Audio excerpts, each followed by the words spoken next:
In the charmingly crooked town of Autumn Hollow, where pumpkins grinned from every porch and fake cobwebs adorned every lamppost, lived a group of unlikely friends. There was Leo, a young vampire with a sweet tooth for candy corn instead of the usual. Well, you know, his best friend was Wendy, a werewolf pup whose bravery was bigger than her bite. Gus, a ghost as friendly as he was translucent, and Frankie, a gentle giant patched together with love and a passion for gardening, completed their little monstrous crew. Halloween was their favorite night of the year, not for the scares, but for the sheer joy of it all. They loved the rustling of leaves, the spooky decorations, and the giggles of children in their silly costumes. Most of all, they loved the candy. After the children of Autumn Hollow were tucked in bed, their buckets and bags overflowing with sugary treasures, the monster friends would sneak out and take just one tiny piece from each. A single chocolate bar, a lollipop, a handful of gummies.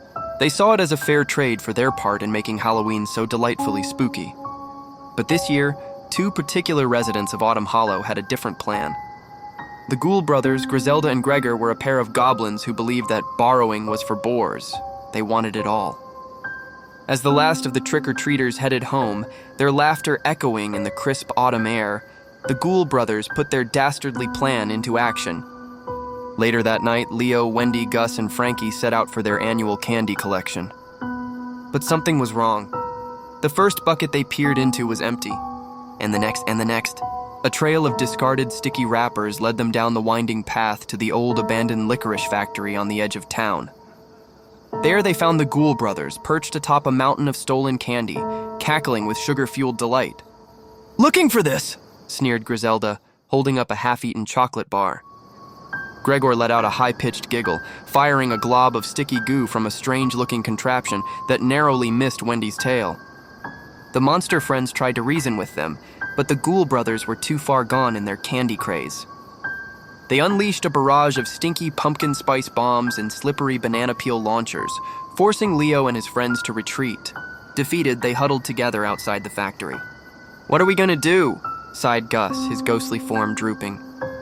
It was then that Leo, the usually timid vampire, had an idea. A brilliant, albeit sticky idea. "I know what the Ghoul brothers hate more than anything," he said, a mischievous glint in his eyes. "Sweet, fluffy, gooey marshmallows." They snuck back into the factory, this time with a plan. Frankie, with his incredible strength, cranked the gears of the old marshmallow machine. Wendy, with her superior sense of smell, sniffed out a hidden stash of marshmallow fluff.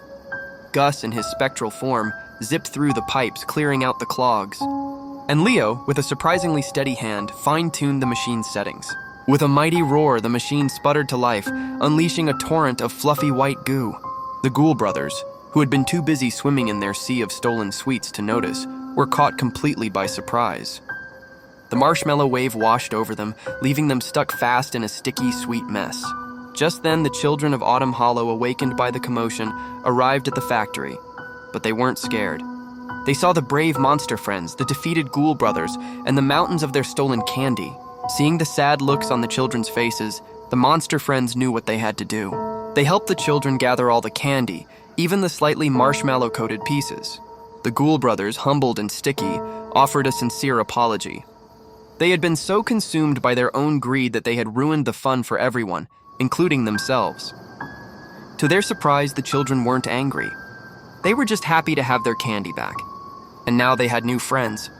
They decided to share their candy with the monsters, and together, they threw the biggest, sweetest, and spookiest Halloween party Autumn Hollow had ever seen. As they all danced and laughed, sharing stories and candy, Leo, Wendy, Gus, and Frankie realized something important. The sweetest treat of all wasn't the candy, but the friendships they had made. And that, they all agreed, was the true spirit of Halloween.